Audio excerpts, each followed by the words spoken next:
Hello, today I am at Bull's Lodge Quarry, which is in the north of Chelmsford in Essex. I'm going to be having a look and discussing some of the ideas about the impacts of industry on the physical environment. So the main company that operates here, and you'll see the quarry in a moment, possibly pick it up on the audio, some of the machinery. The main company that operates here is called Hanson. Bull's Lodge Quarry provides around 750,000 tonnes of sand and gravel per year to the southeast of England. The site measures 330 hectares and has reserves of 30 million tonnes of glaciofluvial gravel, which is sand and gravel. This deposit is between 5 and 10 metres thick. You can see a mound of it being put down there. The gravel was deposited by the River Thames between about 2 million and about 500,000 years ago in the mid to early Pleistocene, which is near the start of the Quaternary. The Thames, of course, has now been diverted to its current location by successive glaciations. Extraction is by loading shovel, which basically means tractor with a shovel thing on the front, a big scoop on the front, onto a conveyor system and towards the processing plant. It has a capacity of 425 tonnes per hour. The quarry was opened in 1990 and is expected to last until 2030, at which point all the easily accessible sand and gravel will be then difficult to get out, so it will be economically not the thing to be doing. The companies will have to get up and leave. Gravel will be exhausted. This is a site of a former airfield.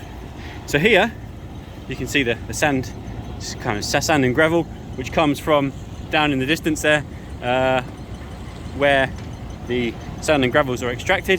It then comes under my feet on this. This is a footpath down that way, up that conveyor over there, to be deposited in that big mound just there. You can probably see that there. And you can see in the distance as well, other conveyors are working, doing similar jobs.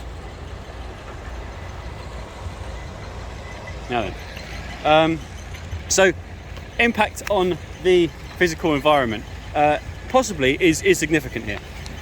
So negative visual impact on the landscape. There's certainly been the removal of vegetation, the installation of machinery. We can see some of which is very tall and can be seen obviously from a great distance away. I'll try and add on here afterwards a photograph from a bit further away, from a few fields away, to see if we can still make out the tops of these bits of machinery. There's also, of course, habitat destruction, which has occurred. Biodiversity loss will be a considerable issue. Air and water pollution, the smell of fossil fuels being burnt, the runoff from machinery, contaminating streams and ponds possibly. Soil degradation as well. Surface soil has been removed to get at the sands and gravels to be able to access the quarry material. Has to be put back later on. But in any case, disturbing the soil is going to mess with the natural microbial activity, and so therefore degrading the ecosystem. We can also mention perhaps transport here. Lots of lorries are going to be carrying this heavy product, and therefore further air and noise pollution. So, by way of solutions to that, in order to protect the site, once the quarry becomes disused in 10 years or so, Hanson, the company that operate here, have put together a comprehensive Biodiversity Action Plan.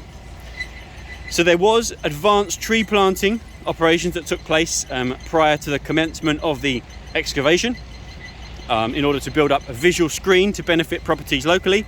This has also helped create habitat to compensate for the loss of habitat elsewhere. There's also been management of restoring woodland planting, and that will continue over the next 10-20 years.